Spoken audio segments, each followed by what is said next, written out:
Welcome to another episode of 3rd and 3 with Coach Roger Holmes. I'm Jason Holcomb, joined as always by the coach. Coach, came right down to the wire like he did last year, this time in our favor.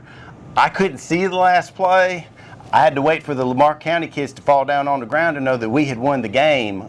Tell me what was going through your mind. Well, I didn't see it either, but I saw the ball hit the ground. And it's funny, in this sense, we get a big sack on 4th down to win the game. And I had gone to the official. Our secondary was lined up wrong. I'm trying to call a timeout.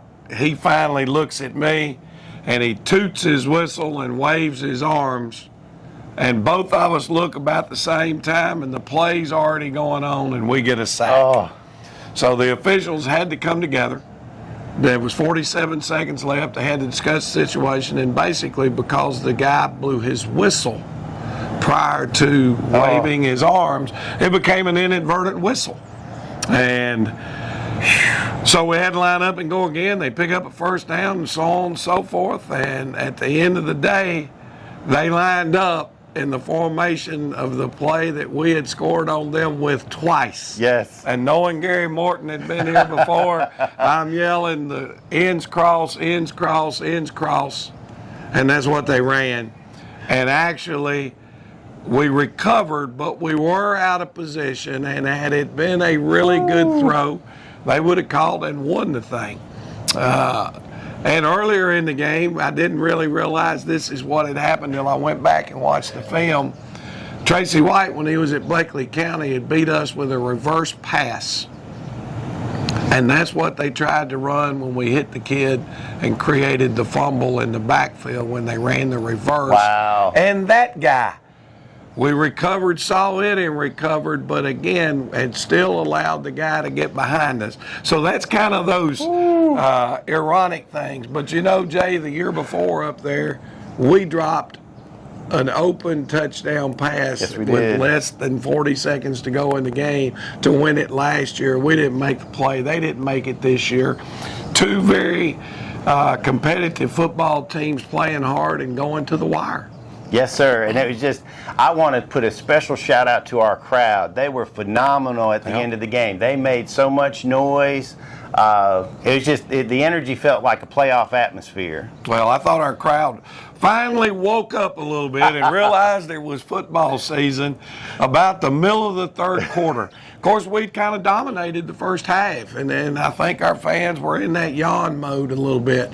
Well, Lamar County wasn't having anything of it, and they came back, and, you know, we made enough mistakes to lose a game. We made enough big plays to win a game. Yes. So at the end of the day, never feel bad about a win. Take it and move on. So I'm really proud of our kids. I am too, and there's one kid in particular that we all need to be very proud of this week, and that's our Optim Player of the Week.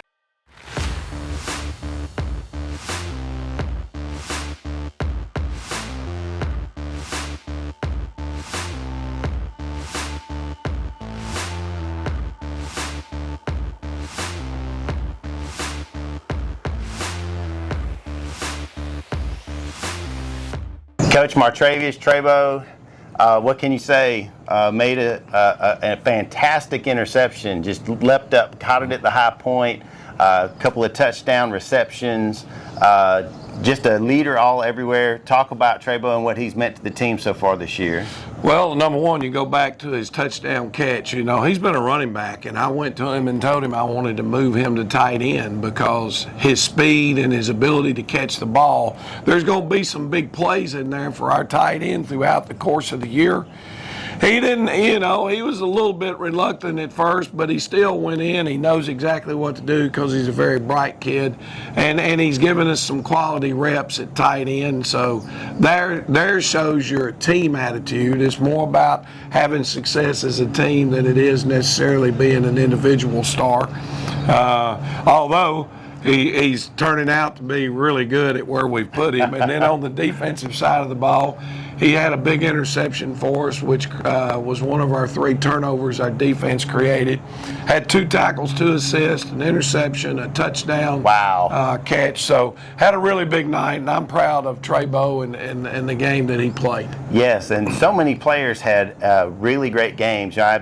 I was real proud of Big Kelwan getting that strip, and that was a great flip for us. We ended up scoring on that one. Mike O'Neal, 3 touchdowns. Damari and Malachi combining for that first strip and score. So the guy that was in the running for player of the game, though, was one that you don't necessarily notice, but is KD Daniels Kamari. He played really solid for us at defensive end. He battled, and when he went in at offensive guard, he blocked his tail off. He really had a great night for us. But Trebo gets the nod this week, so congratulations. Yes, congratulations to him, and thanks to our folks at Optim for giving us the chance every week to celebrate the players that are making the plays. Also want to thank them again. They were out there. We had a little bit of cramping here and there because people need to drink more water, and they worked them out, got them back out on the field. So thanks to Coach Melissa and the friends at Optim. But Coach, we have no time to waste. First road trip of the season is coming up on us, and we're going to face a stout ECI team whose 2 losses have come to 2 very strong, powerful football teams in Metter and Metter and Lincoln County. Talk about how do you flip this short week, especially after such a dramatic win? Well, part of the issue is, Jay, and we talked with our young men about it yesterday, this is the first time they have had to play a football game as this year's football team without at least 2 weeks preparation for who they're going to play. Wow. Going into the spring scrimmage with Jeff Davis, you have 2 weeks to get ready for your scrimmage. You got fall camp. You got 2 weeks to get ready for your spring or your fall scrimmage. Then after that scrimmage, we have an open date before we play Wilkinson County. That was 2 weeks. Then we fall with an open date again before we turn around and we play Lamar County. It's 2 weeks. This is the first time we got 4 days. We got 4 days to turn it around like a normal week in football. So hopefully, we'll be in position to be able to do that. We had a great practice early in the week, Labor Day being a Monday morning, changing routine, but our guys came in and had a really solid day of practice. I think we ought to be just a little bit embarrassed, Jay, the way we played defensively the other night. That's not typical Dublin defense, and I hope we can answer the bell a little bit better this week. And talk about ECI and what they're bringing to the table that we have to make sure that we're up for at defense, and what we're going to have to do. Well, they're going to run out of the wing tee, but they're going to do it with a lot of different formations. But hey, we couldn't stop the buck sweep and the power sweep the other night, and that's a couple of the things that they do very, very well. So if we don't do a better job of containing those things this week, it'll be a tough night. And then defensively, they've shown against us over the years they're going to mix their defenses up. They're going to play a little 50, they're going to play a little 4-4, and they're going to play a little 4-3, and occasionally they might jump in a double eagle. So there's a lot to prepare for, and but I think our guys will be up to the task if we're mentally focused, and like you said, taking care of our bodies, making sure we hydrate throughout the course of the week, because it's fixing to turn off hot again. Yes, it sure is.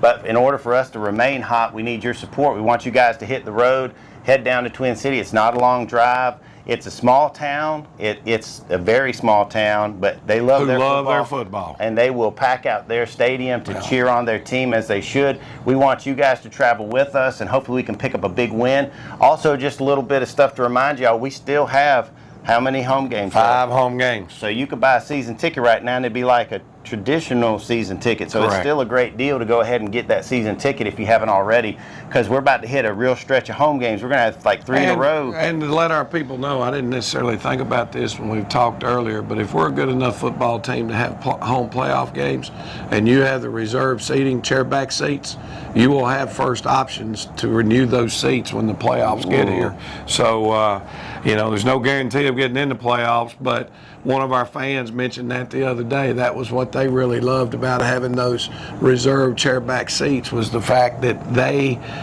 walked in at the state championship game in 06 when we played it here.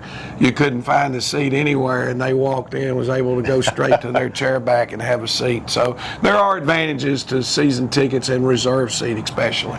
We want you guys to support the Irish all season long, and before we close out, Coach, I want to go ahead and put out something for everybody, all of our barbecue enthusiasts.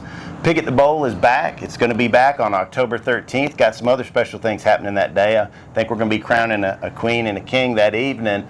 It's going to be a lot of spectacle and fun. We've got the Rob, Ben, and Joe show. They're going to be live streaming it for us and emceeing it. Gary Lanton, who's one of the best pit masters in the state of Georgia, award-winning on Food Network, he's going to be there. We're already getting people signing up, so that's awesome. We want all of you guys to support not only the barbecue contest, but Irish football all season long. This has been 3rd and 3 with Coach Roger Holmes.